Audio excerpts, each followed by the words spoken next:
আজকে কলকাতার বুক ফেয়ারে এসেছি। প্রচুর ভিড়, প্রচুর লোক। প্রতি বছরের মতো এই বছরেও সল্টলেকের মিলন প্রাঙ্গণে শুরু হয়েছে বইমেলা। 3 নম্বর গেট দিয়ে ভেতরে যাব।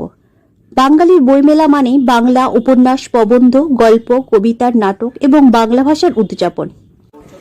এই বছর কলকাতার আন্তর্জাতিক বইমেলার বিষয় স্পেন, অর্থাৎ স্পেনের সাহিত্য, সাংস্কৃতিক, সমাজ, দর্শন ও সেই দেশের বৈচিত্র্য ভাবনা প্রকাশের আলো ছড়িয়ে রয়েছে এই বছরের বইমেলা।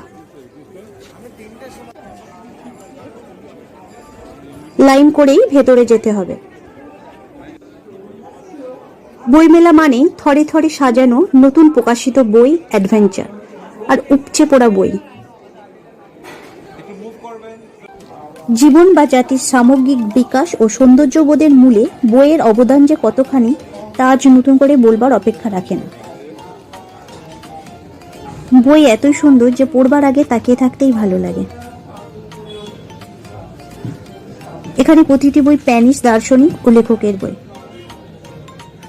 স্পেনের থিম হলো সীমাহীন দৃষ্টিশীলতা, ফোকাল থিম ক্যান্টি।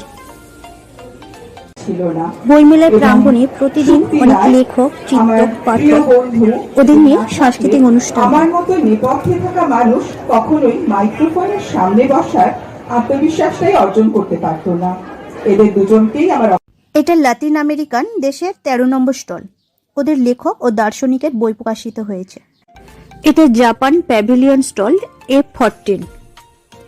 12 ফেব্রুয়ারি পর্যন্ত খোলা থাকবে আর প্রতিদিন 1 থেকে 2 ঘন্টা খোলা থাকে।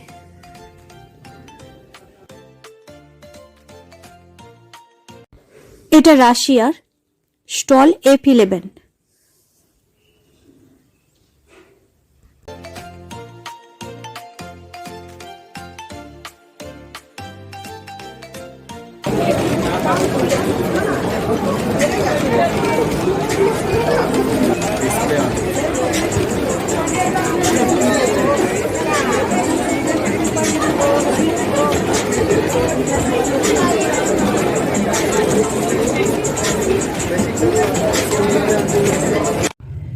প্রচুর লোকজন হয়েছে।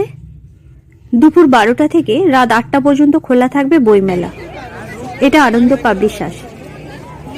বিশাল লাইন। ভেতরে যেতে হলে লাইন দিয়ে যেতে হবে। মিত্র ও ঘোষ, এখান থেকে বই নেব। 20% ডিসকাউন্ট আছে। দেশ বিদেশ মিলে 700 স্টল। লিটিল ম্যাগাজিনের টেবিল সংখ্যাও বেশ কিছু বেড়েছে দেখলাম।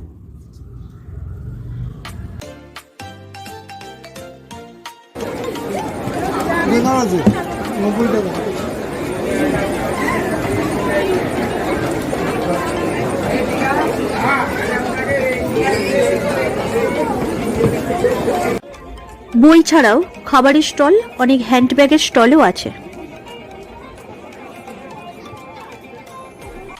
এই স্টলটা পোর্টসের।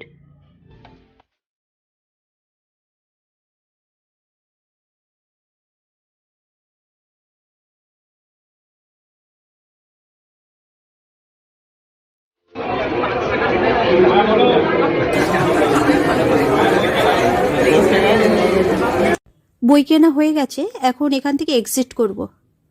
46 international Kolkata book fair central park সল্টলেকে হচ্ছে। 12টা থেকে 8টা পর্যন্ত খোলা থাকবে। বইমেলা 29 জানুয়ারি উদ্বোধন হয়েছে। মেলা শুরু হয়েছে 1 ফেব্রুয়ারি থেকে, থাকবে 12 ফেব্রুয়ারি পর্যন্ত। 8 থেকে 80 প্রত্যেকের পছন্দ বইমেলা। এই বইমেলা আসলে এক মিলন মেলা। এইগুলো বইমেলার বাইরে, বইমেলার জন্যই সাজানো হয়েছে।